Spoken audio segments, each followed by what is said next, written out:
कि आज आप सहयोग भले नहीं कर रहे हैं, लेकिन कल ये खतरा आपके ऊपर भी आया हुआ।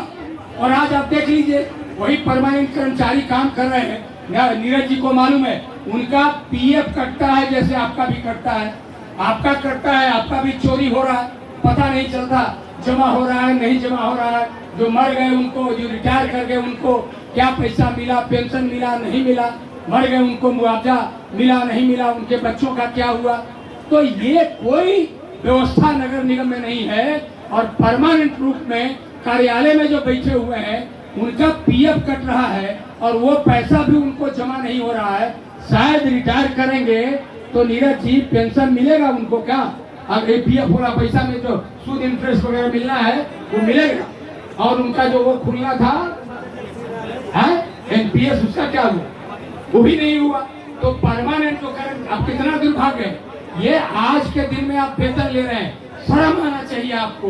इतना इंपॉर्टेंट काम में लगे हुए हैं, आप अपने फ्यूचर के बारे में नहीं सोच रहे हैं। परमानेंट कर्मचारी आज के दिन में, अब जो लोग काम कर रहे हैं, रिटायर करेंगे तो पेंशन भी नहीं मिलेगा उनको, उनका जो पीएफ का पैसा यहाँ जमा है, जो इंटरेस्ट मिलना चाहिए वो भी उनको नहीं मिलेगा। लेकिन नहीं पता है, इसलिए आज की कमाई को वो देख रहे हैं कि आज हम जहाँ बैठे हैं, वेतन के अतिरिक्त हर नगर निगम में काम करने वाले काफी लोग ऐसे हैं जिनके बारे में आरोप लग रहा है वो अपने वेतन के अतिरिक्त जो कमाई है उसी पर ज्यादा ध्यान देते हैं।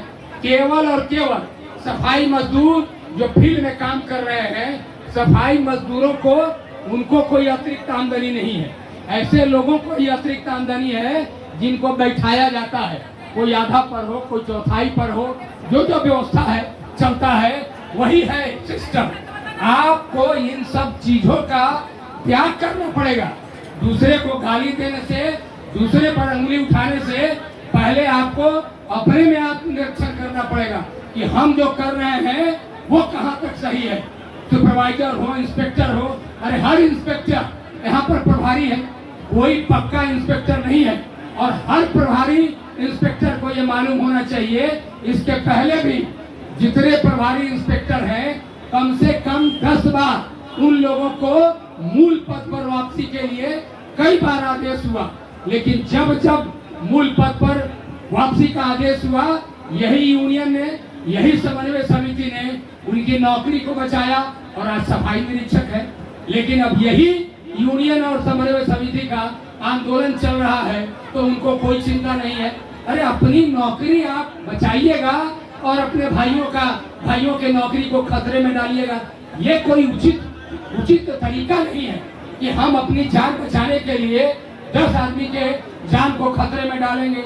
हम अपना प्रमोशन लेने के लिए, अपनी नौकरी की सुरक्षा करने के लिए ये 3000, 4000, 5000 लोग जो काम कर रहे हैं उनकी नौकरी को दांव पर लगाएंगे। तो इस बार का जो आंदोलन है, अब आज के बाद से अभी जितना दिन टाइम है, अंचल में आप लोगों को, अंचल के अंदर ऑफिस में जो काम करने वाले लोग हैं उनको भी मोबिलाइज करिए।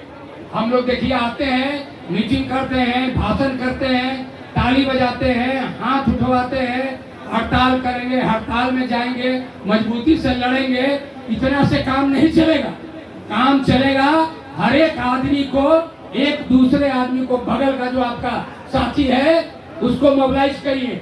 कहीं भी जो भीड़ आ रही है ना, कहीं भी जो लोग आ रहे हैं, 1/4 से ज्यादा लोग कहीं नहीं आ रहे।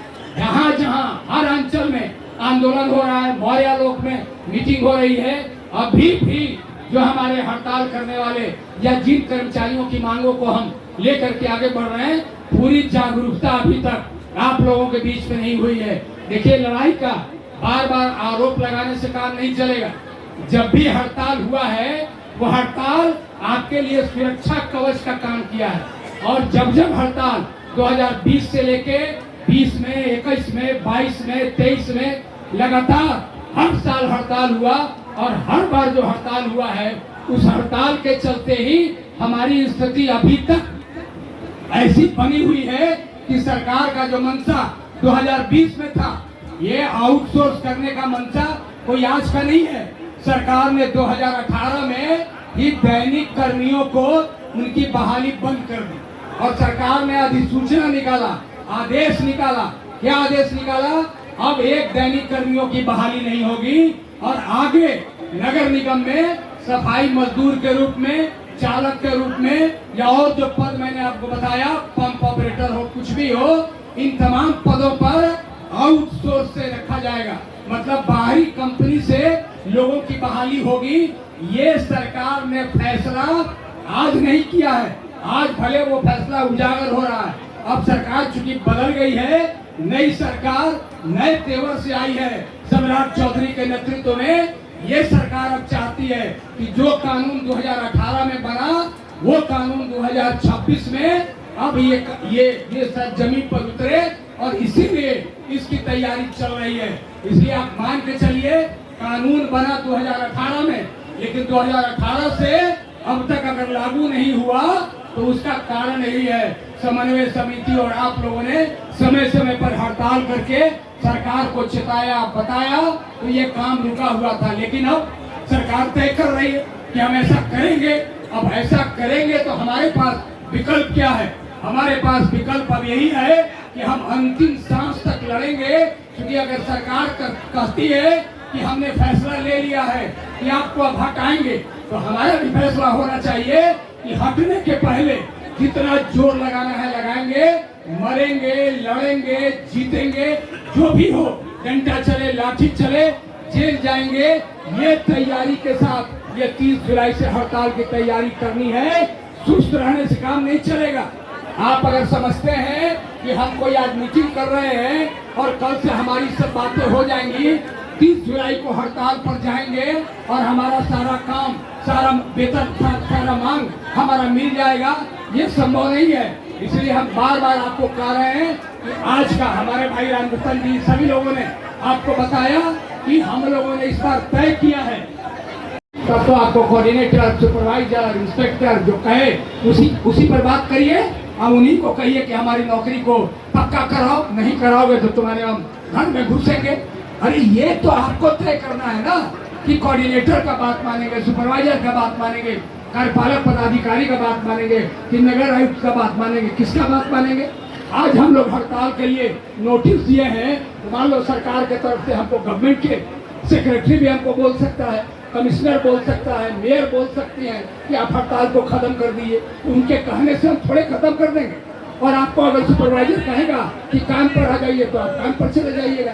तो ये बताइए, ये आपका दोष है कि मेरा दोष है? ये हड़ताल ये नेतृत्व करने वाले का दोष है कि आपका दोष है?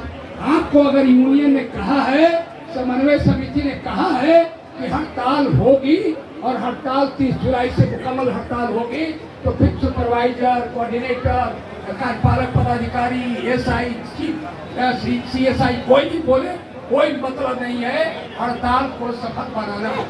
हम यही बात आपके कहेंगे। अब ज्यादा आपका समय लेना नहीं चाहते हैं, क्योंकि 5 बजे खत्म करना था, 5:15 होने जा रहा है। एक बार फिर से आप इस बात को समझ लीजिए कि ये आंदोलन केवल आउटसोर्स कर्मियों का नहीं है, दैनिक कर्मियों का नहीं है, ये साथ साथ जो कार्यालय में काम करने वाले लोग हैं उनकी भी नौकरी बचाने का कार्यक्रम है।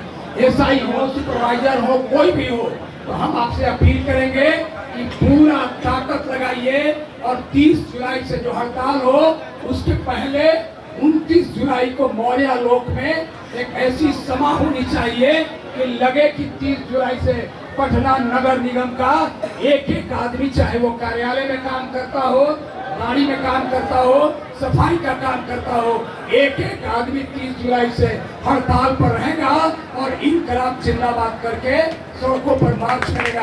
ये तैयारी हमको करना है। हम तो बोले अरे हड़ताल करेंगे, जेल जाएंगे।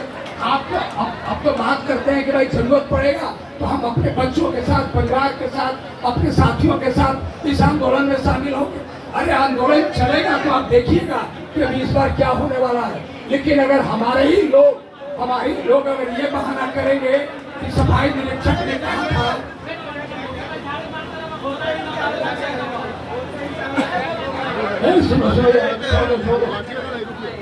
बहुत दिक्कत है, वो क्या बोल रही है?